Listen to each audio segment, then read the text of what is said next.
Hello students, today our topic is vacuum circuit breaker।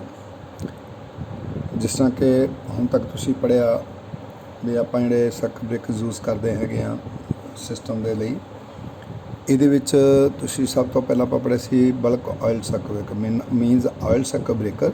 ਉਹਦੇ 'ਚ further ਗਾਂ ਉਹਦੀਆਂ ਟਾਈਪਸ ਸੀਗੀਆਂ ਬਲਕ ਆਇਲ ਸਰਕਟ ਬ੍ਰੇਕਰ ਅਤੇ ਬਲਕ ਆਇਲ ਸਰਕਟ ਬ੍ਰੇਕਰ ਫਰਦਰ ਆਪਾਂ ਉਹਦੀਆਂ ਟਾਈਪਸ ਪੜ੍ਹੀਆਂ।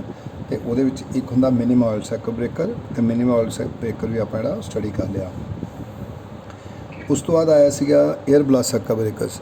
ਏਅਰ ਬਲਾਸਟ ਸਰਕਟ ਬ੍ਰੇਕਰ ਜਿਹੜਾ ਹੈਗਾ ਆ, ਇਹਦੇ ਵਿੱਚ ਵੀ ਤੁਸੀਂ ਉਹਦੇ ਦੋ ਟਾਈਪਸ ਦੇ ਆਪਾਂ ਸਰਕਟ ਬ੍ਰੇਕਰ ਦਾ ਫੰਡਾ ਜਿਹੜਾ ਯੂਜ਼ ਕਰਦੇ ਹਾਂ। ਇੱਕ ਹੁੰਦਾ ਰੇਡੀਅਲ ਅਤੇ ਇੱਕ ਹੁੰਦਾ ਐਕਸੀਅਲ, ਠੀਕ ਹੈ ਜੀ। ਉਸ ਤੋਂ ਬਾਅਦ ਇੱਕ ਕ੍ਰੋਸ ਸੈੱਟ ਹੁੰਦਾ, ਇੱਕ ਆਪਣਾ ਐਕਸਲ ਹੁੰਦਾ, ਇੱਕ ਰੇਡੀਅਲ ਹੁੰਦਾ।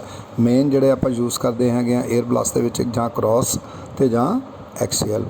ਉਸ ਤੋਂ ਬਾਅਦ ਆਪਾਂ ਪੜ੍ਹਿਆ ਸੀ ਏਅਰ ਦੀ ਜਗ੍ਹਾ 'ਤੇ ਆਪਾਂ ਯੂਜ਼ ਕਰਦੇ ਹਾਂ gas, and that gas is SF6। ਇਸ ਕਰਕੇ ਉਸ ਸਰਕਟ ਬ੍ਰੇਕਰ ਦਾ ਨਾਮ ਆਪਾਂ ਰੱਖਿਆ ਸੀ SF6 ਸਰਕਟ ਬ੍ਰੇਕਰਸ। ਹੁਣ ਇਹ ਸਾਰੇ ਸਰਕਟ ਬ੍ਰੇਕਰ ਤੋਂ ਬਾਅਦ ਇੱਕ ਆਪਾਂ ਸਰਕਟ ਬ੍ਰੇਕਰ ਯੂਜ਼ ਕਰਦੇ ਹਾਂ ਜਿਹਨੂੰ ਆਪਾਂ ਕਹਿੰਦੇ ਹਾਂ ਵੈਕਿਊਮ ਸਰਕਟ ਬ੍ਰੇਕਰ। ਇਹ ਜਿਹੜਾ ਆਪਣਾ ਅੱਜ ਦਾ ਟੌਪਿਕ ਹੈਗਾ ਅਤੇ ਆਪਾਂ ਹੁਣ ਇਹਨੂੰ ਅੱਗੇ ਜਾ ਕੇ ਪੜ੍ਹਦੇ ਹਾਂ ਵੀ what is vacuum circuit breaker.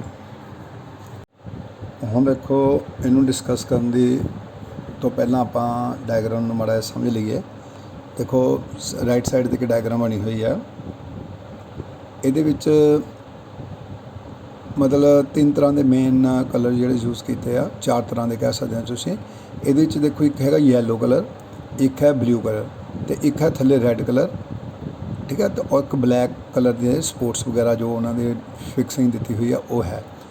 ਹੁਣ ਤੁਸੀਂ ਡਾਇਗਰਾਮ ਨੂੰ ਅਗਰ ਧਿਆਨ ਨਾਲ ਦੇਖੋ ਤਾਂ ਇਹਦੇ ਬਿਲਕੁਲ ਬਾਹਰਲੇ ਪਾਸੇ ਦੇਖੋਗੇ ਤਾਂ ਇੱਕ ਤੁਹਾਨੂੰ ਰੈਕਟੈਂਗੂਲਰ ਪੀਸ ਨਜ਼ਰ ਆ ਰਿਹਾ, ਜਿਹਦੇ ਕਿ ਬਿਲਕੁਲ ਟੌਪ 'ਤੇ ਅਤੇ ਥੱਲੇ ਪਾਸੇ ਦੋ ਕੰਟੈਕਟਸ ਬਾਹਰ ਕੱਢੇ ਹੋਏ। ਉੱਪਰਲੇ ਕੰਟੈਕਟ ਨੂੰ ਆਪਾਂ ਫਿਕਸ ਕੰਟੈਕਟ ਕਹਿੰਦੇ ਹਾਂ ਅਤੇ ਥੱਲੇ ਵਾਲੇ ਕੰਟੈਕਟ ਨੂੰ ਆਪਾਂ ਕਹਿੰਦੇ ਹਾਂ ਮੂਵਿੰਗ ਕੰਟੈਕਟ। ਥੱਲੇ ਪਾਸੇ ਬਿਲਕੁਲ ਥੱਲੇ ਪਾਸੇ ਡਾਇਗਰਾਮ ਥੱਲੇ ਪਾਸੇ ਦੇਖੋ ਜਿੱਥੇ ਬਲੂ ਕਲਰ ਆ ਸ਼ਾਫਟ ਆਉਂਦੀ ਬਾਹਰ ਨੂੰ, ਉਹ ਹੈ ਇੱਕ ਮੂਵਿੰਗ ਕੰਟੈਕਟ। ਅਤੇ ਬਿਲਕੁਲ ਟੌਪ 'ਤੇ ਉੱਪਰਲੇ ਪਾਸੇ ਦੇਖੋ ਉੱਥੇ ਲਿਖਿਆ ਹੈਗਾ ਫਿਕਸ ਕੰਟੈਕਟ। ਬਲੂ ਕਲਰ ਵਾਲੇ ਜਿਹੜੇ ਦੋ ਰੋਡ ਸੀਗੇ, ਇਹਨਾਂ ਦੋਨਾਂ ਰੋਡਸ ਦੇ ਬਿਲਕੁਲ ਸੈਂਟਰ ਦੇ ਵਿੱਚ ਇੱਕ ਦੇਖੋ ਰੈੱਡ ਜਿਹਾ ਕਲਰ ਦਾ ਇੱਕ ਸਪੋਟ ਜਿਹਾ ਬਣਿਆ ਹੋਇਆ, ਦੈਟ ਇਜ਼ ਆਰਕ।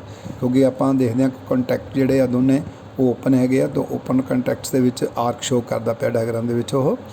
ਹੁਣ ਬਿਲਕੁਲ ਤੁਸੀਂ ਡਾਇਗਰਾਮ ਦੀ ਰਾਈਟ ਸਾਈਡ 'ਤੇ ਜਾਓ, ਉੱਪਰਲੇ ਪਾਸੇ ਦੇਖੋ ਲਿਖਿਆ ਇੰਸੂਲੇਟਿੰਗ ਇਨਵੈਲਪ। ਇੰਸੂਲੇਟਿੰਗ ਇਨਵੈਲਪ ਕੀ ਹੁੰਦਾ, ਜਿੱਦਾਂ ਦਾ ਇੱਕ ਯੈਲੋ ਪੀਸ ਇੱਧਰ ਬਣਿਆ, ਇੱਦਾਂ ਦਾ ਇੱਕ ਯੈਲੋ ਪੀਸ ਦੂਜੇ ਪਾਸੇ ਬਣਿਆ ਹੋਇਆ। ਇਹ ਹੈ ਕਿ ਜਿਹਦੇ ਵਿੱਚ ਆਪਾਂ ਸਰਕਟ ਬ੍ਰੇਕਰ ਨੂੰ ਫਿਕਸ ਕੀਤਾ ਹੈ ਔਰ ਇਹਦੀ ਇਹ ਬਾਹਰਲੀ ਬੋਡੀ ਹੈ ਜਿਹੜੀ ਕਿ ਇੰਸੂਲੇਟਿੰਗ ਮਟੀਰੀਅਲ ਦੀ ਬਣੀ ਹੋਈ ਹੈਗੀ ਆ।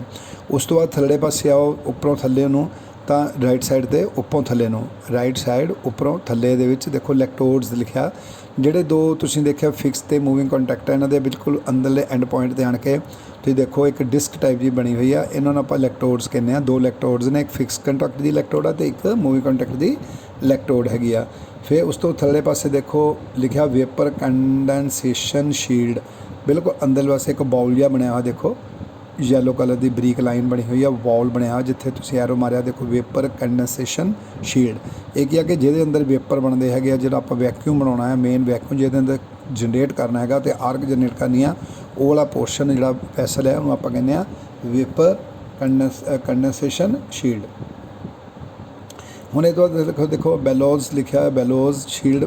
ਇਹ ਹੁੰਦੀ ਹੈ ਜਿਹੜੀ ਸਪੋਰਟਿੰਗ, ਮਤਲਬ ਆਪਾਂ ਇਹਨੂੰ ਲੀਕੇਜ ਵਾਸਤੇ ਲੀਕੇਜ ਪ੍ਰੂਫ ਬਣਾਉਣ ਲਈ ਕਿ ਤਾਂ ਕਿ ਜਦੋਂ ਆਪਾਂ ਇਹਨੂੰ ਮੂਵ ਕਰਨਾ ਹੈਗਾ ਮੂਵਿੰਗ ਕੰਟੈਕਟ ਨੂੰ, ਅਤੇ ਇਹ ਚੀਜ਼ ਜਿਹੜੀ ਆਪਣੇ ਵੈਕਿਊਮ ਲੀਕ ਨਾ ਹੋਵੇ। ਇਹ ਦੋਨੇ ਪਾਸੇ ਬੈਲੋਜ਼ ਸ਼ੀਟਸ ਲਗਾਈਆਂ ਹੋਈਆਂ, ਥੱਲੇ ਪਾਸੇ ਦੇਖੋ ਰਾਈਟ ਸਾਈਡ 'ਤੇ ਅਤੇ ਲੈਫਟ ਸਾਈਡ ਦੇ ਉੱਤੇ। ਅਤੇ ਜਿਹੜੇ ਬੈਲੋਜ਼ ਲੱਗਿਆ ਰੈੱਡ ਕਲਰ ਦਾ ਇੱਕ ਬਣਿਆ ਹੋਇਆ, ਇਹ ਸਾਰਾ ਜਿਹੜਾ ਕੀ ਹੈ ਐਕਚੁਅਲ ਇਹ ਥਰੋਟ ਹੈ, ਸੀਲ ਹੈ। ਇਹਦੇ 'ਚੋਂ ਕੰਟੈਕਟ ਨੂੰ ਬਾਹਰ ਨਹੀਂ ਕੱਢਣਾ, ਬਟ ਇਹ ਸੀਲ ਲਾਈ ਹੋਈ ਹੈ ਕਿਉਂਕਿ ਇਹ ਮੂਵਿੰਗ ਕੰਟੈਕਟ ਨਾਲ ਮੂਵ ਕਰਦਾ ਅਪ ਐਂਡ ਡਾਊਨ, ਇਸ ਕਰਕੇ ਇਹਨੂੰ ਸੀਲਡ ਕੀਤਾ ਹੋਇਆ ਹੈਗਾ। ਅਤੇ ਇਸੇ ਤਰ੍ਹਾਂ ਹੁਣ ਸੱਜੇ ਪਾਸੇ ਖੱਬੇ ਪਾਸੇ ਉੱਪਰਲੇ ਪਾਸੇ ਟੌਪ 'ਤੇ ਦੇਖੋ ਸਭ ਤੋਂ ਪਹਿਲਾਂ ਲਿਖਿਆ ਫਿਕਸ ਕੰਟੈਕਟ, ਮਤਲਬ ਜਿਹੜਾ ਬਲੂ ਕਲਰ ਦਾ ਫਿਕਸ ਕੰਟੈਕਟ ਹੈਗਾ। ਫਿਰ ਐਂਡ ਸ਼ੀਲਡ, ਦੋਨੇ ਪਾਸੇ ਉੱਪਰ ਅਤੇ ਥੱਲੇ ਪਾਸੇ ਦੇਖੋ ਐਂਡ ਸ਼ੀਲਡ ਬਲੈਕ ਕਲਰ ਦੀ, ਜਿਹੜੀ ਕਿ ਉਹਨਾਂ ਨੂੰ ਬਲੌਕ ਕਰਕੇ ਰੱਖਿਆ, ਫੜ ਕੇ ਰੱਖਿਆ। ਜਿਹੜਾ ਅੰਦਰਲਾ ਵੈਸਨ ਹੈ, ਜਿਹੜਾ ਅੰਦਰਲਾ ਵੈਸਲ ਹੈ, ਕਿਹੜਾ ਵੈਸਲ ਜਿਹੜਾ ਕਿ ਆਪਾਂ ਜਿਹ 'ਚ ਵੈਕਿਊਮ ਕ੍ਰੀਏਟ ਕਰਨਾ ਹੈਗਾ, ਉਹਦੇ ਨੂੰ ਫਿਕਸ ਕਰਨ ਲਈ ਐਂਡ ਸ਼ੀਲਡ ਲਗਾਈਆਂ ਦੋ ਉੱਪਰਲੇ ਪਾਸੇ ਬਲੈਕ ਕਲਰ ਦੀਆਂ ਲਾਈਨਾਂ, ਦੋ ਥੱਲੇ ਪਾਸੇ ਲਾਈਨਸ ਹੈਗੀਆਂ। ਉਸ ਤੋਂ ਬਾਅਦ ਦੇਖੋ ਸ਼ੀਲਡ ਸਪੋਰਟ ਫਲੈਂਜ, ਜਿਹੜੀਆਂ ਕਿ ਮਤਲਬ ਆਪਾਂ ਨੂੰ ਉਹਨੂੰ ਸਪੋਰਟ ਦਿੱਤੀ ਹੋਈ ਹੈ, ਜਿਹੜੀ ਵੈਸਲ ਹੈਗਾ ਵੇਪਰ ਵੈਸਲ ਨੂੰ ਸਪੋਰਟ ਦਿੱਤੀ, ਉਹਨੂੰ ਆਪਾਂ ਕਹਿੰਦੇ ਸ਼ੀਟ ਸਪੋਰਟ ਫਲੈਂਜ, ਅਤੇ ਇਹ ਸਪੋਰਟ ਦਿੱਤੀ ਹੋਈ ਆ। ਫਿਰ ਥੱਲੇ ਪਾਸੇ ਆ ਜੋ ਆਰਕ ਖੱਬੇ ਪਾਸੇ ਵਾਲੇ ਕੰਟੈਕਟਸ ਪੜ੍ਹ ਰਹੇ ਆ, ਉੱਪਰੋਂ ਖੱਬਿਓਂ fix contact and shield support ਫਲੈਂਜ, ਅਤੇ ਫਿਰ ਆਰਕ ਤੋਂ ਬਾਅਦ ਥੱਲੇ ਜਾਂਦੇ ਆ ਬਿਲੋਜ਼ ਸ਼ੀਲਡ, ਜਿਹੜੀ ਆਪਾਂ ਪਹਿਲਾਂ ਡਿਸਕਸ ਕਰ ਰਹੇ ਹਾਂ। ਇਸ ਤਰ੍ਹਾਂ ਇਹ ਡਾਇਗਰਾਮ ਹੈਗੀ ਪੂਰੀ, ਇਹਦੇ ਕੰਟੈਕਟਸ ਜਿਹੜਾ ਮੇਨ ਇਹਦਾ ਪੋਰਸ਼ਨ ਹੈਗਾ ਅੰਦਰਲੇ ਪਾਸੇ ਜਿੱਥੇ ਡਿਸਕ ਬਣੀਆਂ ਬਲੂ ਕਲਰ ਦੀਆਂ, ਉਹਦੇ ਆਲੇ ਦੁਆਲੇ ਜਿਹੜਾ ਵਾਈਟ ਕਲਰ, ਔਰ ਜਿੱਥੇ ਇੱਕ ਯੈਲੋ ਵੈਸਨ ਜਿਹਾ ਬਣਿਆ, ਇਹਦੇ ਅੰਦਰ ਆਪਾਂ ਵੈਕਿਊਮ ਜਿਹੜਾ ਉਹ ਕ੍ਰੀਏਟ ਕਰਨਾ ਹੈਗਾ। ਹੁਣ ਇਹਨੂੰ ਆਪਾਂ ਦੇਖੋ ਪੜ੍ਹਦੇ ਹੈਗੇ, ਕਹਿੰਦਾ ਕਿ ਵੈਕਿਊਮ ਸਰਕਟ ਬ੍ਰੇਕਰ ਹੁੰਦਾ ਕੀ ਆ, ਕਹਿੰਦਾ ਦਾ pressure below 10⁻³ mm of mercury. ਦੇਖੋ ਇੰਨਾ ਜਿਹੜਾ ਪ੍ਰੈਸ਼ਰ ਮਾਈਨਸ ਦੇ ਵਿੱਚ ਪ੍ਰੈਸ਼ਰ ਜਿਹੜਾ ਆਪਾਂ ਜਦੋਂ ਜਨਰੇਟ ਕਰਦੇ, ਮਤਲਬ ਜਦੋਂ ਆਪਾਂ ਸਾਰੀ ਏਅਰ ਅੰਦਰੋਂ ਕੱਢ ਲੈਂਦੇ ਹਾਂ, ਅਤੇ ਅੰਦਰਲਾ ਪ੍ਰੈਸ਼ਰ ਜਿਹੜਾ ਮਾਈਨਸ 'ਚ ਬਣਨਾ ਸ਼ੁਰੂ ਹੋ ਜਾਂਦਾ, ਅਤੇ ਉਹਦੀ ਵੈਲਿਊ ਜਦੋਂ 10⁻³ ਤੋਂ ਬਿਲੋ ਚਲ ਜਾਂਦੀ ਹੈਗੀ ਆ, ਤਾਂ that is called A high vacuum. ਉਹਨੂੰ ਆਪਾਂ ਕਹਿ ਸਕਦੇ ਇਹਦੇ ਵਿੱਚ ਵੈਕਿਊਮ ਕਰਿਆ, ਮਤਲਬ ਪੂਰੀ ਏਅਰ ਬਾਹਰ ਕੱਢ ਲੈਣੀ, ਔਰ ਏਅਰ ਬਾਹਰ ਕੱਢ ਕੇ ਉਹਦੇ ਵਿੱਚ ਟੋਟਲੀ ਵੈਕਿਊਮ ਕ੍ਰੀਏਟ ਕਰ ਦੇਣਾ, ਅਤੇ ਉਹਦੇ ਵਿੱਚ ਉਹਦਾ ਜਿਹੜਾ ਪ੍ਰੈਸ਼ਰ ਆਪਾਂ ਮੇਨਟੇਨ ਕਰਨਾ ਹੈਗਾ 10⁻⁻10।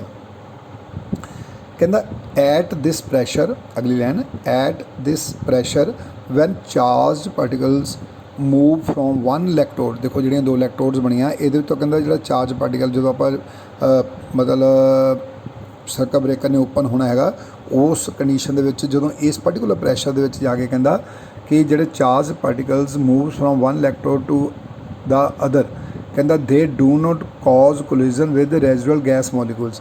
ਕਹਿੰਦਾ ਕਿ ਜਦੋਂ ਇਹ ਜਿਹੜੇ ਚਾਰਜ ਪਾਰਟੀਕਲ ਹੈਗੇ, ਕਿਉਂਕਿ ਇਲੈਕਟ੍ਰੋਡਸ ਜਿਹੜੇ ਦੋਨੇ ਚਾਰਜ ਹੋਏ ਆ, ਕਿਉਂਕਿ ਆਪਾਂ ਉਹਨਾਂ ਨੂੰ ਅਲੱਗ-ਅਲੱਗ ਕੀਤਾ, ਇੱਕ ਕਿਸਮ ਦਾ ਕੈਪੈਸਿਟਰ ਬਣ ਰਿਹਾ, ਉਸ ਕੰਡੀਸ਼ਨ ਦੇ ਵਿੱਚ ਕਹਿੰਦਾ ਜਿਹੜੇ ਚਾਰਜ ਜਿਹੜੇ ਪਾਰਟੀਕੂਲਰਸ ਆ, ਉਹ ਬਿਲਕੁਲ ਕੋਲੀਜ਼ਨ ਮੀਨ ਟੱਕਰਦੇ ਨਹੀਂ, ਇੱਕ ਦੂਜੇ ਦੇ ਵਿੱਚ ਵੱਜਦੇ ਨਹੀਂ। ਕਿਹੜੀ ਕੰਡੀਸ਼ਨ, ਜਿਹੜੀ ਕਿ ਅੰਦਰਲੀ ਗੈਸ ਹੈ, ਜਿਹੜੀ ਅੰਦਰਲੀ ਗੈਸ, ਹੁਣ ਅੰਦਰਲੀ ਗੈਸ ਕਿਹੜੀ, ਅੰਦਰ ਵੈਕਿਊਮ ਆ, ਇਸ ਕਰਕੇ ਇਸ ਕੰਡੀਸ਼ਨ ਦੇ ਵਿੱਚ ਜਿਹੜੇ ਚਾਰਜ ਪਾਰਟੀਕਲ ਉਹ ਮੂਵ ਹੀ ਨਹੀਂ ਕਰਦੇ ਇੱਕ ਜਗ੍ਹਾ ਤੋਂ ਦੂਜੀ ਜਗ੍ਹਾ 'ਤੇ ਵੈਕਿਊਮ ਦੇ ਵਿੱਚ।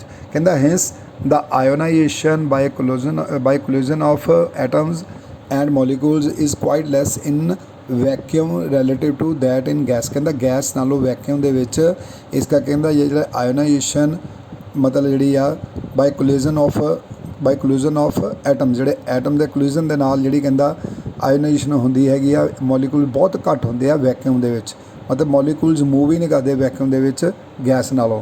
ਕਹਿੰਦਾ it is mainly used for medium voltage range from 11 kV to 33 kV, ਮਤਲਬ ਲੋ ਵੋਲਟੇਜ ਵਾਸਤੇ ਜਿਹੜੇ ਇਹ ਸਰਕਟ ਬ੍ਰੇਕਰ ਜਿਹੜੇ ਆਪਾਂ ਯੂਜ਼ ਕਰਦੇ ਹਾਂ 11 kV ਤੋਂ ਲੈ ਕੇ 33 kV ਤੱਕ ਦੇ ਵੋਲਟੇਜ ਵਾਸਤੇ। ਹੁਣ ਇਹਦੀ ਥੋੜ੍ਹੀ ਫਰਦਰ ਹੋਰ ਆਪਾਂ ਡਿਟੇਲ ਪੜ੍ਹਦੇ ਹਾਂ। ਕਹਿੰਦਾ ਵੈਕਿਊਮ ਸਰਕਟ ਬ੍ਰੇਕਰ ਕੀ ਆ, ਕਹਿੰਦਾ vacuum circuit breaker has A high ਇੰਸੂਲੇਟਿੰਗ medium for arch extension as compared to other circuit breaker. ਦੂਜੇ ਸਰਕਟ ਬ੍ਰੇਕਰ ਨਾਲੋਂ ਕਹਿੰਦਾ ਜਿਹੜਾ ਜ਼ਿਆਦਾ ਹਾਈ ਇੰਸੂਲੇਟਿੰਗ ਮੀਡੀਅਮ ਜਿਹੜਾ ਹੈਗਾ ਆ ਵੈਕਿਊਮ ਜਿਹੜਾ ਹੈਗਾ ਦਾ। ਕਹਿੰਦਾ pressure inside the vacuum ਇੰਟਰਪਟਰ is approximately below 10⁻³ mm of mercury and at this pressure very few molecules are present in the interrupter। ਕਹਿੰਦਾ ਜਦੋਂ ਇੰਨੇ ਲੋ ਵੈਲਿਊ ਮਤਲਬ ਇੰਨੀ ਹਾਈ ਵੈਲਿਊ ਦਾ ਪ੍ਰੈਸ਼ਰ ਆਪਾਂ ਜਨਰੇਟ ਕਰਦੇ ਹਾਂ 10⁻³ mm ਆਫ ਮਰਕਰੀ ਪ੍ਰੈਸ਼ਰ ਜਦੋਂ ਆਪਾਂ ਜਨਰੇਟ ਕਰਦੇ ਹਾਂ ਤਾਂ ਵੈਕਿਊਮ ਬਣ ਜਾਂਦਾ। ਇਹਦੇ ਵਿੱਚ ਕਹਿੰਦਾ ਬਹੁਤ ਫਿਊ ਮੋਲੀਕੂਲ ਜਿਹੜੇ ਆ ਪ੍ਰੈਜ਼ੈਂਟ ਰਹਿੰਦੇ ਹੈਗੇ ਆ। ਜਿਹੜਾ ਇੰਟਰਪਟਰ ਅੰਦਰਲਾ ਪੋਰਸ਼ਨ ਜਿਹੜਾ ਇੰਟਰਪਟਰ ਪੋਰਸ਼ਨ ਆ ਉਹਦੇ ਵਿੱਚ ਬਹੁਤ ਘੱਟ ਮੋਲੀਕੂਲ ਮੂਵਿੰਗ ਮੋਲੀਕੂਲਸ ਜਿਹੜੇ ਹੁੰਦੇ ਹੈਗੇ ਆ। ਕਹਿੰਦਾ ਦ vacuum circuit breaker has mainly to ਫਿਨੋਮੀਨਲ properties. ਕਿਹੜੀਆਂ ਪ੍ਰੋਪਰਟੀਜ਼ ਹੈਗੀਆਂ? ਨੰਬਰ 1 ਤੇ ਕਹਿੰਦਾ ਦੇਖੋ ਹਾਈ ਇੰਸੂਲੇਟਿੰਗ ਸਟਰੈਂਥ। ਜਿਹੜਾ ਵੈਕਿਊਮ ਹੁੰਦਾ ਉਹ ਇੰਸੂਲੇਟਿੰਗ ਸਟਰੈਂਥ ਉਹਦੀ ਬਹੁਤ ਜ਼ਿਆਦਾ ਹਾਈ ਹੁੰਦੀ ਆ। ਕਹਿੰਦਾ ਇਨ comparison to various other ਇੰਸੂਲੇਟਿੰਗ medium use in circuit breaker vacuum is a superior ਡਾਈਲੈਕਟ੍ਰਿਕ medium. ਠੀਕ ਹੈ, it is better than all other media expect air and SF6 ਤੇ ਏਅਰ ਦੇ ਨਾਲੋਂ ਬਾਕੀ ਸਾਰੇ ਮੀਡੀਆ ਨਾਲੋਂ ਜਿਹੜੀ ਆ ਇਹਨਾਂ ਦੋਨਾਂ ਦੇ ਨੂੰ ਛੱਡ ਕੇ ਬਾਕੀ ਸਾਰੇ ਮੀਡੀਅਮ ਦੇ ਵਿੱਚੋਂ ਜਿਹੜੀ ਆ ਵੈਕਿਊਮ ਇਹ ਬੈਸਟ ਇੰਸੂਲੇਟਿੰਗ ਮਟੀਰੀਅਲ ਹੈਗਾ ਆ। ਲੇਕਿਨ ਕਦੋਂ ਵਿੱਚ ਇੰਪਲਾਈਡ ਐਟ ਹਾਈ ਪ੍ਰੈਸ਼ਰ, ਜਦੋਂ ਪਰ ਆਪਾਂ ਇਹਨੂੰ ਹਾਈ ਪ੍ਰੈਸ਼ਰ ਵੈਕਿਊਮ ਜਨਰੇਟ ਕਰ ਦਈਏ ਤਦ। ਕਹਿੰਦਾ ਵੈਨ ਐਨ ਆਰਕ ਇਜ਼, ਦੂਜਾ ਪੁਆਇੰਟ ਹੈਗਾ ਇਹ, van N arch is opened by moving apart the contacts in a vacuum and interruption ਅਕਰਜ਼ at the first current zero. ਦੇਖੋ ਕਹਿੰਦਾ ਕਿੰਨੀ ਵਧੀਆ ਗੱਲ ਹੈ। ਕਹਿੰਦਾ ਜਦੋਂ ਆਪਾਂ ਵੈਕਿਊਮ ਦੇ ਵਿੱਚ ਮਤਲਬ ਕੰਟੈਕਟਸ ਨੂੰ ਓਪਨ ਕਰਦੇ ਹੈਗੇ ਤਾਂ ਆਰਕ ਜਿਹੜੀ ਪ੍ਰੋਡਿਊਸ ਹੁੰਦੀ ਆ, ਕਹਿੰਦਾ ਉਹ ਆਰਕ ਜਿਹੜੀ ਆ ਫਸਟ ਕਰੰਟ ਜ਼ੀਰੋ ਮੀਨਸ ਜਦੋਂ AC ਦਾ ਪਹਿਲਾ ਸਰਕਲ ਸਟਾਰਟ ਹੋਣਾ ਆ ਫਸਟ ਹਾਫ ਸਰਕਲ, ਉਦੋਂ ਜਿਹੜਾ ਪਹਿਲਾ ਪੁਆਇੰਟ ਜ਼ੀਰੋ ਹੋਣਾ ਉਦੋਂ ਹੀ ਕਹਿੰਦਾ ਉਹ ਜਿਹੜਾ ਕਰੰਟ ਆ ਇੰਟਰਪਟ ਹੋ ਜਾਂਦਾ ਹੈਗਾ ਆ। with the arc interruption their electric strength increases up to rate of 1000 time as compared to other breakers।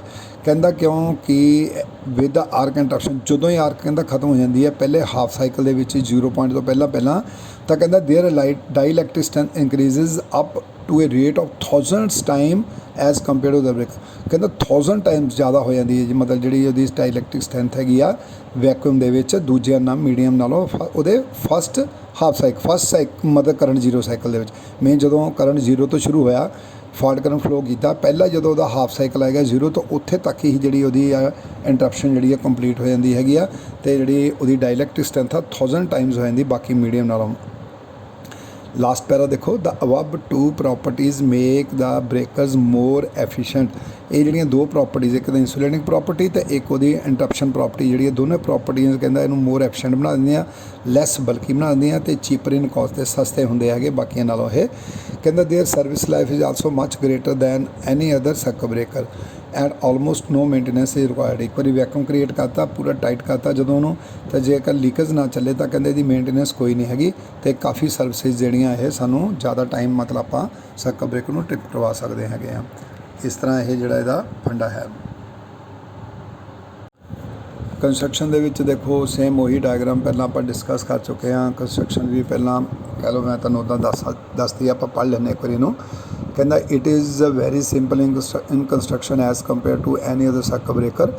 ਕਹਿੰਦਾ there construction is mainly divided into 3 parts. 3 ਹਿੱਸਿਆਂ ਵਿੱਚ ਆਪਾਂ ਡਿਵਾਈਡ ਕਰ ਸਕਦੇ ਹਾਂ। ਕਹਿੰਦਾ ਪਹਿਲਾ ਫਿਕਸ ਕੰਟੈਕਟ ਜਿਹੜਾ ਉੱਪਰਲੇ ਪਾਸੇ ਲੱਗਾ, ਫਿਰ ਮੂਵਿੰਗ ਕੰਟੈਕਟ ਜਿਹੜਾ ਬਿਲਕੁਲ ਥਰਡੇ ਪਾਸੇ ਦੇਖੋ ਦਿਖਦਾ ਹੈਗਾ ਬਲੂ ਕਲਰ 'ਚ and arc shield which is place inside the arc interruption chamber. ਅਤੇ ਆਰਕ ਸ਼ੀਲਡ ਜਿਹੜੀ ਅੰਦਰਲੇ ਪਾਸੇ ਦੇਖੋ ਜਿਹੜੀ ਲੱਗੀ ਹੋਈ ਹੈ ਜਿਹੜੀ ਕਿ ਆਰਕ ਚੈਂਬਰ ਦੇ ਅੰਦਰਲੇ ਪਾਸੇ ਆ ਤਿੰਨ ਜਿਹੜੀਆਂ ਮੇਨ ਇਹਦੀਆਂ ਜਿਹੜਾ ਦੇਖੋ ਜਿੱਥੇ ਲਿਖਿਆ ਨਾ ਸ਼ੀਲਡ ਸਪੋਰਟ ਫਲੈਂਜ ਲੈਫਟ ਸਾਈਡ ਦੇ ਸੈਂਟਰ ਵਿੱਚ ਜਿੱਥੇ ਫਲੈਂਜ ਦੇਖੋ ਬਲੈਕ ਕਲਰ ਦੀਆਂ ਦੋਨੇ ਪਾਸੇ ਲੱਗੀਆਂ ਇਹਦੇ ਅੰਦਰਲਾ ਜਿਹੜਾ ਪੋਰਸ਼ਨ ਆ ਉਹਨੂੰ ਆਪਾਂ ਕਹਿ ਸਕਦੇ ਹਾਂ ਆਰਕ ਸ਼ੀਲਡ। ਠੀਕ ਹੈ ਜੀ। ਇੱਕ 3 ਤਰ੍ਹਾਂ ਦੀ ਕਹਿੰਦਾ ਇਹਦੀ ਕੰਸਟਰਕਸ਼ਨ ਮੇਨ ਜਿਹੜੀ ਹੈਗੀ ਆ ਤਾਂ ਕਹਿੰਦਾ outer envelope of vacuum circuit breaker made up of glass. ਜਿਹੜਾ ਬਾਹਰਲਾ ਪਾਸਾ ਬਾਹਰਲਾ ਜਿਹੜਾ ਇੰਸੂਲੇਟਿੰਗ ਇਨਵੈਲਪ ਆ ਕਹਿੰਦਾ ਗਲਾਸ ਦਾ ਬਣਿਆ ਹੁੰਦਾ because the glass envelope help in the examination of breaker from outside after the operation. ਕਹਿੰਦਾ ਕਿ ਗਲਾਸ ਦਾ ਤਾਂ ਸਾਰਾ ਬਣਾਇਆ ਜਾਂਦਾ ਤਾਂ ਕਿ ਆਪਾਂ ਐਗਜ਼ਾਮਿਨ ਕਰ ਸਕੀਏ ਅਗਰ ਜਦੋਂ ਆਪਰੇਸ਼ਨ ਹੁੰਦਾ ਤਾਂ ਕੀ ਅੰਦਰ ਹਲਚਲ ਚੱਲ ਰਹੀ ਹੈ ਕਿਸ ਤਰ੍ਹਾਂ ਕੀ ਸਰਕਟ ਬ੍ਰੇਕ ਹੋ ਗਿਆ ਜਾਂ ਨਹੀਂ ਹੋ ਗਿਆ ਜਾਂ ਜੋ ਵੀ ਉਹਦੀ ਫਿਜ਼ੀਕਲੀ ਐਗਜ਼ਾਮਿਨ ਕਰਨੀ ਆਪਾਂ ਉਹ ਆਪਾਂ ਗਲਾਸ ਦੇ ਵਿੱਚੋਂ ਈਜ਼ੀਲੀ ਦੇਖ ਸਕਦੇ ਹਾਂ। ਕਹਿੰਦਾ if the glass becomes Milky ਦੇਖੋ ਜਦੋਂ ਗਲਾਸ ਮਿਲਕੀ ਹੋ ਜਾਏਗਾ from it's original finish of ਸਿਲਵਰੀ mirror then it ਇੰਡੀਕੇਟਸ that the breaker is losing vacuum. ਕਹਿੰਦਾ ਜਦੋਂ ਹੁਣ ਦੇਖੋ ਇਹਦੇ ਵਿੱਚ ਅੱਗੇ ਹੋਰ ਆਪਾਂ ਕੰਸਟਰਕਸ਼ਨ ਦੀ ਡਿਟੇਲ ਕੀ ਆ ਕਹਿੰਦਾ ਦ metallic ਬਿਲੋਜ਼ made of stainless steel is use to move the moving contact. ਜਿਹੜੇ ਬਿਲੋਜ਼ ਥੱਲੇ ਦੋ ਬਣਾਏ ਹੋਏ ਦਿਖਾਏ ਹੋਏ ਆ ਇਹ ਸਿਰਫ ਕੀ ਹੈਲਪ ਕਰਦੇ ਆ ਕਿ ਜਿਹੜਾ ਮੂਵਿੰਗ ਕੰਟੈਕਟਰ ਨੂੰ ਅਪ ਐਂਡ ਡਾਊਨ ਮੂਵ ਕਰਨ 'ਚ ਹੈਲਪ ਕਰਦਿਆ ਗਿਆ। ਕਹਿੰਦਾ ਦਾ design of metallic ਬਿਲੋਜ਼ is very important because the life of vacuum circuit breaker depends on the ability of the component to perform repeated operation satisfactorily। ਕਹਿੰਦਾ ਕਿ ਜਿਹੜੀ ਇਹਨਾਂ ਦਾ ਡਿਜ਼ਾਈਨ ਆ ਬਿਲੋਜ਼ ਦਾ ਬਹੁਤ ਇੰਪੋਰਟੈਂਟ ਹੈ ਕਿਉਂਕਿ ਸਾਰਾ ਜਿਹੜਾ ਸਰਕਟ ਬ੍ਰੇਕਰ ਦੀ ਲਾਈਫ ਹੈ ਅਪ ਐਂਡ ਡਾਊਨ ਜਿੱਦਾਂ ਆਪਾਂ ਆਪਰੇਟ ਕਰਨਾ ਹੈਗਾ ਮੂਵਿੰਗ ਕੰਟੈਕਟ ਮੂਵ ਕਰਨਾ ਹੈਗਾ ਸਾਰੀ ਜਿਹੜੀ ਲਾਈਫ ਹੈ ਉਹ ਇਸ ਚੀਜ਼ 'ਤੇ ਡਿਪੈਂਡ ਕਰਦੀ ਆ ਔਰ ਇਹ ਜਿਹੜੀ ਅਪ ਐਂਡ ਡਾਊਨ ਮੂਵਮੈਂਟ ਜਿਹੜੀ ਆ ਇਹ ਸਾਰੀ ਜਿਹੜੀ ਆ ਬਿਲੋਜ਼ ਕਰਦੇ ਆ। ਇਸ ਕਰਕੇ ਕਹਿੰਦਾ ਇਹਨਾਂ ਦੀ ਜਿਹੜੀ ਆ ਕੰਸਟਰਕਸ਼ਨ ਆ ਇਹਨੂੰ ਆਪਾਂ ਬੜੇ ਧਿਆਨ ਨਾਲ ਬਣਾਉਂਦੇ ਹੈਗੇ ਔਰ ਤਾਂ ਸਾਡੀ ਸੈਟੀਸਫੈਕਸ਼ਨ ਹੋਣੀ ਚਾਹੀਦੀ ਆ ਤਾਂ ਕਿ ਇਹਦੀ ਲਾਈਫ ਜਿਹੜੀ ਸਾਰੀ ਇਹ ਸਰਕਟ ਬ੍ਰੇਕਰ ਦੀ ਇਹ ਬਿਲੋਜ਼ ਦੇ ਉੱਤੇ ਟਿਕੀ ਹੁੰਦੀ ਹੈਗੀ ਆ। ਕਹਿੰਦਾ ਦਾ fixed and moving contacts of breaker R place inside the arch shield. ਜਿੱਦਾਂ ਕਿ ਤੁਸੀਂ ਦੇਖਦੇ ਆ ਉੱਪਰੋਂ ਤਾਂ ਥੱਲੇੋਂ ਦੋਨੇ ਕੰਟੈਕਟਸ ਜਿਹੜੇ ਆਰਕ ਸ਼ੀਲਡ ਦੇ ਵਿੱਚ ਆਪਾਂ ਫਿਕਸ ਕੀਤੇ ਹੋਏ ਆ। The pressure in a vacuum interrupter at the time of sealing off is kept at 10⁻⁻6 torr. Torr is the unit of vacuum. ਕਹਿੰਦਾ the pressure in a vacuum interrupter at the time of sealing off is kept about 10⁻⁻6 torr. ਇੰਨਾ high ਮਤਲਬ ਆਪਾਂ ਜਿਹੜਾ ਇੱਕ ਚ vacuum ਜਿਹੜਾ create ਕਰਕੇ ਰੱਖਦੇ ਹਾਂ ਜਦੋਂ ਆਪਾਂ ਇਹਨੂੰ ਪੂਰਾ ਸੀਲ ਕਰਦੇ ਹੈਗੇ ਬੰਦ ਕਰਦੇ ਹੈਗੇ ਤਾਂ ਕਹਿੰਦਾ moving contacts of the circuit breaker are move through a distance of 5 to 10 mm। 5 ਤੋਂ ਲੈ ਕੇ ਸਿਰਫ 10 mm ਦੇ ਡਿਸਟੈਂਸ ਤੱਕ ਹੀ ਜਿਹੜਾ ਮੂਵਿੰਗ ਕੰਟੈਕਟਰ ਮੂਵ ਕਰਦਾ ਹੈਗਾ ਡਿਪੈਂਡਿੰਗ ਅਪੋਨ ਦਾ ਆਪਰੇਟਿੰਗ ਵੋਲਟੇਜ ਡਿਪੈਂਡ ਕਰਦਾ ਵੋਲਟੇਜ ਕਿੰਨੀ ਹੈ। ਜੇ ਲੋ ਵੋਲਟੇਜ ਹੋਏਗੀ ਤਾਂ 5 mm 'ਤੇ ਹੀ ਟ੍ਰਿਪ ਕਰ ਜਾਏਗਾ ਅਤੇ ਜੇ ਕਹਿੰਦਾ ਵੋਲਟੇਜ ਜ਼ਿਆਦਾ ਹੋਏਗੀ ਤਾਂ ਫਿਰ 10 mm ਤੇ ਟਿਪ ਕਰ ਸਕਦਾ। ਇਸ ਤਰ੍ਹਾਂ ਪੂਰੀ ਇਹਦੀ ਕੰਸਟਰਕਸ਼ਨ ਜਿਹੜੀ ਆਪਾਂ ਮਤਲਬ ਕਹਿ ਸਕਦੇ ਸਮਝ ਸਕਦੇ ਹੈਗੇ ਆ। ਵਰਕਿੰਗ ਦੇ ਵਿੱਚ ਦੇਖੋ ਡਾਇਗਰਾਮ ਤਾਂ ਨਾਲ ਬਣਾਈ ਹੋਈ ਹੈ ਤਾਂ ਕਿ ਤੁਸੀਂ ਨਾਲ ਨਾਲ ਡਾਇਗਰਾਮ ਵੀ ਦੇਖ ਸਕੋ ਤੇ ਨਾਲ ਨਾਲ ਤੁਸੀਂ ਵਰਕਿੰਗ ਸਮਝ ਸਕੋ। ਕਹਿੰਦਾ van to current carrying contacts R separated in vacuum ਇੰਟਰਪਟਰ as shown figure intensely hot spots are created at the contact surface from which metal vapor shoot off। ਕਹਿੰਦਾ ਜਦੋਂ ਆਪਾਂ ਦੋ ਕਰੰਟ ਕੈਰਿੰਗ ਕੰਟੈਕਟਸ ਨੂੰ vacuum ਦੇ ਵਿੱਚ separate ਕਰਦੇ ਹੈਗੇ ਆ ਹਰ ਜਦੋਂ ਫਾਰਵਰਡ ਕਰੰਟ ਪੈਂਦਾ ਤਾਂ ਕਹਿੰਦਾ ਇੰਟੈਂਸਲੀ hot spots R created at the contact surface. ਕਹਿੰਦੇ ਜਿਹੜੇ ਕੰਟੈਕਟ ਸਰਫੇਸ ਹੁੰਦੇ ਆ ਜਿਹੜਾ ਤੁਸੀਂ ਦੇਖੋ ਨਾ ਇਲੈਕਟ੍ਰੋਡਸ ਦੇਖਦੀਆਂ ਪਈਆਂ ਇਹਦੇ ਜਿਹੜੇ ਕੰਟੈਕਟ ਸਰਫੇਸਿਸ ਹੈਗੇ ਆ ਕਹਿੰਦਾ ਉਹ ਹੌਟ ਸਪੌਟ ਬਣ ਜਾਂਦੇ ਆ ਉਹਨਾਂ ਦੇ ਉੱਤੇ ਆਲੇ ਦੁਆਲੇ ਪਲਾਜ਼ਮਾ ਬਣ ਜਾਂਦਾ। ਕੀ ਕਹਿੰਦਾ ਦੇਖੋ hot spots R created at the contact surface from which metal vapour shoot of ਕੰਸਟੀਚਿਊਟਿੰਗ plasma. ਮਤਲਬ ਬਹੁਤ ਹੀ ਰੈੱਡ ਹੌਟ ਪਲਾਜ਼ਮਾ ਜਿਹੜਾ ਦੋਨੇ ਕੰਟੈਕਟਸ ਜਿੱਥੇ ਦੋਨੇ ਜੁੜੇ ਸੀਗੇ ਜਦੋਂ ਜਸਟ ਲਿਫਟ ਕਰਦੇ ਇੱਕ ਦੂਜੇ ਨੂੰ ਛੱਡਦੇ ਹੈਗੇ ਆ ਤਾਂ ਬਹੁਤ ਹਾਈ ਸਪੌਟਸ ਬਣ ਜਾਂਦੇ ਜਿਹੜੇ ਕਿ ਇੱਕ ਪਲਾਜ਼ਮਾ ਦੀ ਸ਼ੇਪ ਲੈ ਲੈਂਦੇ। ਪਲਾਜ਼ਮਾ ਹੁੰਦਾ ਮੈਲਟ ਹੋਇਆ ਲੋਹਾ ਜਿੱਦਾਂ ਹੁੰਦਾ ਬਹੁਤ ਰੈੱਡ ਹੌਟ ਮਤਲਬ ਸ਼ੇਪ ਬਣ ਜਾਂਦੀ ਹੈਗੀ ਆ। ਕਹਿੰਦਾ ਦਾ amount of vapour in the plasma is proportional to the rate of vapour emission from electrodes which depends upon the arch current. ਕਹਿੰਦਾ ਜਿਹੜਾ ਅਮਾਊਂਟ ਆਫ ਵੇਪਰ ਪਲਾਜ਼ਮਾ ਜਿਹੜਾ ਪਲਾਜ਼ਮਾ ਬਣ ਰਿਹਾ ਪ੍ਰੋਪੋਰਸ਼ਨਲ ਹੁੰਦਾ ਆ rate of vapour emission from electrode. ਜਿੰਨੇ electrons ਦੇ ਵਿੱਚੋਂ ਵੇਪਰਸ ਜਿਹੜੇ ਐਮਿਟ ਕਰਦੇ ਹੈਗੇ ਆ ਉਹ 'ਤੇ ਡਿਪੈਂਡ ਕਰਦਾ ਹੈ। ਅਤੇ ਇਹ ਜਿਹੜੇ ਵੇਪਰਸ ਡਿਪੈਂਡ ਕਰਦੇ ਹੈਗੇ ਆ ਆਰਕ ਕਰੰਟ ਦੇ ਵੀ ਕਿੰਨਾ ਆਰਕ ਕਰੰਟ ਆ ਉਹ 'ਤੇ ਵੇਪਰਸ ਡਿਪੈਂਡ ਕਰਦੇ ਆ ਅਤੇ ਵੇਪਰਸ 'ਤੇ ਡਿਪੈਂਡ ਕਰਦਾ ਹੈਗਾ ਸਾਡਾ ਪਲਾਜ਼ਮਾ। ਠੀਕ ਹੈ। The alternating current which decreases at the particular portion of the wave tends to zero of vapor emission। ਹੁਣ ਦੇਖੋ ਕਿਉਂਕਿ ਵੇਪਰ ਮਿਸ਼ਨ ਕਰਕੇ ਪਲਾਜ਼ਮਾ ਬਣਿਆ ਅਤੇ ਵੇਪਰ ਮਿਸ਼ਨ ਬਣੇ ਆਰਕ ਕਰੰਟ ਕਰਕੇ। ਹੁਣ ਆਪਾਂ ਜਿੱਦਾਂ ਪਹਿਲਾਂ ਡਿਸਕਸ ਕਰ ਰਹੇ ਹਾਂ ਕਿ ਏਸੀ ਕਰੰਟ ਦੇ ਵਿੱਚ ਇੱਕ ਵਾਰੀ ਸਾਡੀ ਜਿਹੜੀ ਜ਼ੀਰੋ ਤੋਂ ਜਿਹੜੇ ਆਲਟਰਨੇਟਿਵ ਵੇਵ ਆ ਹਾਈ ਵੱਲ ਜਾਂਦੀ ਆ ਫਿਰ ਜ਼ੀਰੋ ਹੁੰਦੀ ਆ। ਹੁਣ ਦੇਖੋ ਜਦੋਂ ਕਰੰਟ ਜ਼ੀਰੋ ਤੋਂ ਹਾਈ 'ਤੇ ਗਿਆ ਫਿਰ ਹਾਈ ਤੋਂ ਜਦੋਂ ਹੀ ਜ਼ੀਰੋ ਆਇਆ immediately at the same time ਸਾਡਾ ਜਿਹੜਾ ਪਲਾਜ਼ਮਾ ਉਹ ਜ਼ੀਰੋ ਅਮਾਊਂਟ ਬਣ ਜਾਏਗਾ ਕਿਉਂਕਿ ਕਰੰਟ ਕਰਕੇ ਪਲਾਜ਼ਮਾ ਬਣਿਆ ਸੀ, ਕਰੰਟ ਕਰਕੇ ਵੇਪਰਸ ਬਣੇ, ਵੇਪਰਸ ਕਰਕੇ ਪਲਾਜ਼ਮਾ ਬਣਿਆ। ਹੁਣ ਕਰੰਟ ਹੀ ਜ਼ੀਰੋ ਹੋ ਜਾਏਗਾ ਤਾਂ ਨੈਚੁਰਲ ਪਲਾਜ਼ਮਾ ਵੀ ਜ਼ੀਰੋ ਹੋ ਜਾਏਗਾ। ਕਹਿੰਦਾ ਸੂਨ ਆਫਟਰ ਦਾ ਕਰੰਟ ਜ਼ੀਰੋ। ਕਹਿੰਦਾ ਹੁਣ ਜਦੋਂ ਹੀ ਕਰੰਟ ਦੂਜਾ ਪੈਰਾ ਦੇਖੋ ਸੂਨ ਆਫਟਰ ਦਾ ਕਰੰਟ ਜ਼ੀਰੋ। ਹੁਣ ਜਦੋਂ ਆਲਟਰਨੇਟਿਵ ਕਰੰਟ ਦੇ ਵਿੱਚ ਜਦੋਂ ਹੀ ਕਰੰਟ ਜ਼ੀਰੋ ਹੋਏਗਾ ਤਾਂ ਪਲਾਜ਼ਮਾ ਬਿਲਕੁਲ ਖਤਮ ਹੋ ਗਿਆ। ਦਾ ਰਿਮੇਨਿੰਗ ਮੈਟਲ ਵੈਪਰ ਕੰਡੈਂਸਡ ਤਾਂ ਬਾਕੀ ਜਿਹੜੇ ਵੈਪਰਸ ਬਣੇ ਹੋਏ ਸੀਗੇ ਵੇਪਰਸ ਬਣੇ ਉਹ ਬਿਲਕੁਲ ਠੰਡੇ ਹੋ ਜਾਂਦੇ ਆ। And the ਡਾਇਲੈਕਟਿਕ strength ਰੀਬਿਲਡਸ rapidly band ਰੀਸਟ੍ਰਾਈਕਿੰਗ of arch in is ਪ੍ਰੀਵੈਂਟਡ। ਕਹਿੰਦਾ ਕਿ ਜਦੋਂ ਫਿਰ ਡਾਇਲੈਕਟਿਕ ਸਟਰੈਂਥ ਹਾਈ ਹੋ ਜਾਂਦੀ ਹੈ ਜਦੋਂ ਹੀ ਪਲਾਜ਼ਮਾ ਜਦੋਂ ਕਰੰਟ ਜ਼ੀਰੋ ਹੋਇਆ ਪਲਾਜ਼ਮਾ ਬਿਲਕੁਲ ਠੰਡਾ ਹੋ ਗਿਆ। ਠੰਡਿਆ ਹੁੰਦਿਆਂ ਸਾਰੀ ਉਹਦੇ ਵਿੱਚ ਡਾਇਲੈਕਟਿਕ ਸਟਰੈਂਥ ਜਿਹੜੀ ਬਹੁਤ ਜ਼ਿਆਦਾ ਹਾਈ ਹੋ ਜਾਂਦੀ ਆ ਔਰ ਇੰਨੀ ਹਾਈ ਹੋ ਜਾਂਦੀ ਆ ਕਿ ਕਹਿੰਦਾ ਕਿ ਜਿਹੜਾ ਬੈਂਡ ਕਰ ਦਿੰਦੀ ਆ ਰੀਸਟ੍ਰਾਈਕਿੰਗ ਆਫ ਆਰਕ ਇਨ ਇਜ਼ ਪ੍ਰੀਵੈਂਟਡ। ਜਿਹੜੇ ਕਿ ਸਾਡੀ ਰੀਸਟ੍ਰਾਈਕਿੰਗ ਵੋਲਟੇਜ ਨਾਲ ਜਿਹੜੀ ਆਰਕ ਮੁੜ ਕੇ ਇੰਡਿਊਸ ਹੁੰਦੀ ਆ ਉਹ ਜਿਹੜੀ ਆ ਪਹਿਲੇ ਸਾਈਕਲ ਦੇ ਵਿੱਚ ਹੀ ਉਹ ਖਤਮ ਹੋ ਜਾਂਦੀ ਹੈ ਅਤੇ ਜਿਹੜੀ ਸਾਡੀ ਆਰਕ ਉਹ ਰੀਸਟ੍ਰਾਈਕ ਨਹੀਂ ਕਰਦੀ ਹੈਗੀ। ਕਹਿੰਦਾ at this way in vacuum circuit breaker arch is ਐਕਸਟਿੰਗੁਇਸ਼ਡ।